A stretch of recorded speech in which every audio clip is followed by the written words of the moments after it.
Hello friends, greetings of the day. स्वागत है आप सभी का। आज का टॉपिक है कम्युनिकेशन एज अ साइंस। जी हाँ दोस्तों, आज हम जानेंगे कि कम्युनिकेशन के अंदर साइंस के कौन कौन से फीचर्स मौजूद हैं। आइए शुरुआत करते हैं। कम्युनिकेशन एज अ साइंस, तो साइंस के लिए कहा गया है कि science is a systematised body of knowledge. Science के लिए कहा जाता है कि सिस्टमैटिक और ऑर्गेनाइज्ड बॉडी ऑफ नॉलेज होता है, जहां पे हमको थ्योरी बताई जाती है। और ये जो systematic organised body of knowledge है, ये मैनकाइंड ने अक्वायर किया है थ्रू एक्सपेरिमेंटेशन, ऑब्जर्वेशन। और इस systematic organised body of knowledge को हम वेरीफाई भी कर सकते हैं। ठीक है, science is a systematic and organised body of knowledge. हमने जो भी साइंस पढ़ रखी है वो सिस्टमैटिक और ऑर्गेनाइज्ड बॉडी ऑफ नॉलेज है। उस नॉलेज को इंसानों ने ऑब्जर्वेशन और एक्सपेरिमेंटेशन के बेसिस के ऊपर अक्वायर किया है, जिसको हम टेस्ट करके, एक्सपेरिमेंट करके या ऑब्जर्व करके वेरीफाई भी कर सकते हैं कि हाँ सही है। आगे इन्होंने बोल रखा है कि साइंस और आर्ट्स के बीच में जो बेसिक डिफरेंस है वो ये है कि आर्ट्स ये बताता है कि कैसे अप्लाई करना है, हाउ टू अप्लाई, और साइंस बोलता है या बताता है या सिखाता है कि क्यों अप्लाई करना है किसी भी चीज को। आगे कह रहे हैं कि साइंस के कुछ फीचर्स हैं, जैसे पहला सिस्टमैटाइज्ड बॉडी ऑफ नॉलेज, दूसरा कंटिन्यूड ऑब्जर्वेशन, तीसरा यूनिवर्सल एप्लीकेशन, चौथा कॉज एंड इफेक्ट रिलेशनशिप, और पांचवा वैलिडिटी एंड प्रेडिक्टेबिलिटी। ये पांचों जो एसेंशियल फीचर्स हैं साइंस के, ये कम्युनिकेशन में पूरी तरीके से मौजूद हैं। आइए इनको एक एक करके डिटेल में समझते हैं। सबसे पहला पॉइंट है कि सिस्टमैटाइज्ड बॉडी ऑफ नॉलेज, इसे हम systematic and organised body of knowledge भी कंसीडर करते हैं। ठीक है, अब जैसे साइंस में systematic and organised body of knowledge है, सेम वे कम्युनिकेशन में भी systematic organised body of knowledge है, जो बहुत ज्यादा यूजफुल है और यूनिवर्सली एप्लीकेबल है। सारे प्रिंसिपल्स जो भी कम्युनिकेशन के प्रिंसिपल्स होते हैं, और यही प्रिंसिपल्स मैनेजर्स को गाइड करते हैं ताकि अलग अलग लोगों के बीच में, अलग अलग माइंड्स, अलग अलग पीपल्स के बीच में अंडरस्टैंडिंग ला सके, मतलब समझ ला सके, अपनी बातों को रख सके, समझा सके। ठीक है, और एडवांस टेक्नोलॉजी की मदद लेकर के ये बहुत सारे लोगों तक अपनी बातें पहुंचाते हैं। ठीक है, आगे कहा जा रहा है कि ये जो growing systematic body of knowledge है, इसकी बहुत सारी थियरीज हैं, प्रिंसिपल्स हैं और कॉन्सेप्ट्स हैं। इनके ऊपर भी हम सेपरेट वीडियो बहुत जल्दी आपको बना करके देंगे। चैनल पे नए हैं, प्लीज सब्सक्राइब करके बेल आइकन दबा दीजिए ताकि लेटेस्ट अपलोडेड वीडियो के नोटिफिकेशन आप मिस ना कर सकें। और ये बहुत इंपॉर्टेंट सब्जेक्ट है, इजी भी है और बहुत सारे एग्जाम्स में पूछा जाता है। तो होपफुली मैं जिस वे में पढ़ा रहा हूं आपको सही लग रहा होगा। अगर कुछ भी आप कहना चाहते हैं कमेंट करके बताइएगा। सेकंड पॉइंट में कहा जा रहा है कंटिन्यूड ऑब्जर्वेशन। जो नॉलेज है कम्युनिकेशन का, वो अक्वायर किया जाता है through continuous efforts of many theorist. जितने भी थियरिस्ट हैं उन्होंने कंटिन्यूअसली एफर्ट किया और कम्युनिकेशन की नॉलेज को उन्होंने अक्वायर किया और उन्होंने हमें लिख करके दे दिया और हम लिख करके आपको समझा रहे हैं। ठीक है, आप समझ रहे हैं।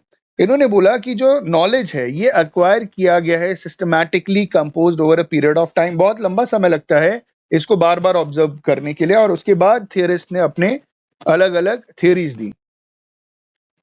Third one is universality in application. इन्होंने बोला कि जो एप्लीकेशन है कम्युनिकेशन का, साइंस के तरह ये रिप्रेजेंट करता है बेसिक ट्रूथ को, और ये हर सिचुएशन में हर जगह पे अप्लाई किया जा सकता है जैसे साइंस को कर सकते हैं। इसका मतलब यूनिवर्सली एप्लीकेबल है। ठीक, चौथा है कॉज और इफेक्ट रिलेशनशिप। जो कम्युनिकेशन का प्रिंसिपल है साइंस की तरह, वो कॉज और इफेक्ट रिलेशनशिप स्थापित करता है। क्योंकि आप जब कुछ बोलेंगे कॉज, सामने से कुछ आपको रिस्पॉन्स मिलेगा, इफेक्ट। ठीक है, आप समझ रहे हैं। एग्जाम्पल के तौर पे इनकम्प्लीट मैसेजेस जो है वो मिसअंडरस्टैंडिंग लेकर के आता है या मिसकम्युनिकेशन होता है। अगर आप आधी बात बोलेंगे तो सामने वाला या तो वो आधी चीजें समझेगा या समझ नहीं पाएगा या गलत ही समझेगा। आगे कहा जा रहा है कि जो मिसअंडरस्टैंडिंग है वो रिजल्ट, वो उसका भी नतीजा है इनकम्प्लीट मैसेज, मतलब सेम बात है। तो अगर आप बात पूरी बोलें या सामने वाला बात पूरी सुने और समझे, तो मिसअंडरस्टैंडिंग या मिसकम्युनिकेशन पॉसिबल ही नहीं है। प्रॉब्लम तभी आती है मिसअंडरस्टैंडिंग या मिसकम्युनिकेशन में कि या तो बोलने वाला पूरी बात नहीं बोल पाता है, सही से नहीं बोल पाता है, सामने वाला सही से सुन नहीं पाता या समझ नहीं पाता। ठीक है, या समझने की कोशिश नहीं करता, बहुत सारी चीजें। Last one is validity and predictability. इन्होंने बोला जो प्रिंसिपल है कम्युनिकेशन का, उसे हमने बहुत सारे टेस्ट में डाला साइंस की तरह, और हमने उसे वैलिड समझा, माना कि भाई ये सारे के सारे जो प्रिंसिपल्स है कम्युनिकेशन की, ये वैलिड है। ये जो प्रिंसिपल्स हैं वो हेल्प करते हैं रिजल्ट्स को प्रिडिक्ट करने में। जरूरी नहीं एक्यूरेटली हो, लेकिन हाँ वो मदद करते हैं कि भाई अगर हमने किसी को कोई बात बोली है तो इसका रिजल्ट पॉजिटिव होगा या नेगेटिव होगा, वो सब हमको पता चल जाता है पहले ही। ठीक है, आगे इन्होंने बोला इसी 5 रीजंस की वजह से हम ये कह सकते हैं कि जो कम्युनिकेशन है वो एक तरीके का साइंस है। अब बात करते हैं कंक्लूजन पे। भाई कंक्लूजन का मतलब यहां पे ये है कि जो हमारा कम्युनिकेशन है वो आर्ट्स है या साइंस है। ठीक है, हम सभी जानते हैं वो दोनों है, आर्ट्स और साइंस है। यहाँ पे इन्होंने बताया है कि जो ऊपर कम्युनिकेशन से रिलेटेड जो डिस्कशन हुआ, जो हमने लास्ट लेक्चर या लास्ट वीडियो में कवर किया था, वहां हमने बताया था कि कम्युनिकेशन एक तरीके का आर्ट है, क्योंकि प्रॉपर तरीके से कम्युनिकेट करने के लिए आपको पर्सनल स्किल की जरूरत होती है, ताकि आप किसी पर्टिकुलर सिचुएशन को प्रॉपर तरीके से आप हैंडल कर सकें। आगे कहा गया है कि वो रिजल्ट ओरिएंटेड भी होता है, तो भाई आर्ट्स रिजल्ट ओरिएंटेड होता है। आर्ट्स को रेगुलर प्रैक्टिस की जरूरत होती है, तो भाई हमारे कम्युनिकेशन को भी रेगुलर प्रैक्टिस की जरूरत पड़ती है। तो इन कुछ रीजंस की वजह से जो हमारा कम्युनिकेशन है वो आर्ट है। आगे कह रहे हैं कि भाई अभी जो हमने समझा कि कम्युनिकेशन को हम साइंस इसलिए कहते हैं क्योंकि साइंस में systematic organised body of knowledge है, सेम चीज कम्युनिकेशन में भी systematic organised body of knowledge है। और जो बॉडी ऑफ नॉलेज है वो यूनिवर्सली एप्लीकेबल प्रिंसिपल्स हैं। ठीक है, जो लोगों के मस्तिष्क में, दिमाग में, मतलब अंडरस्टैंडिंग, समझ लेकर के आते हैं।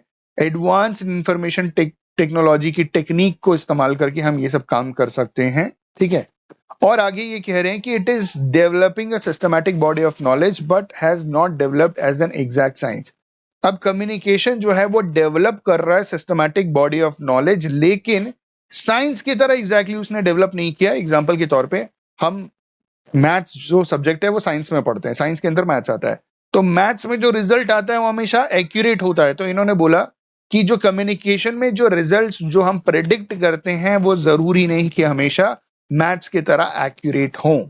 ठीक है, तो कंक्लूजन ये हो गया कि साइंस जो कम्युनिकेशन है वो आर्ट्स भी है और साइंस भी है, दोनों की क्वालिटी उसके अंदर है। ठीक है दोस्तों, आई होप एंड बिलीव कि यहां तक आपने वीडियो अगर देखा है तो प्लीज चैनल को लाइक कीजिए, सब्सक्राइब कीजिए, शेयर कीजिए। ठीक है, आपका लाइक शेयर सब्सक्राइब हमारे लिए मोटिवेशन है। प्लीज कमेंट भी जरूर किया कीजिए, हम कोशिश करते हैं आपके कमेंट्स के जवाब देने के लिए। On this note, thank you so much for watching this video. Video पसंद आए या किसी भी स्पेसिफिक टॉपिक के ऊपर वीडियो चाहिए हो तो प्लीज कमेंट करके जरूर बताइएगा। Thank you so much, have a good day and all the best for your examinations.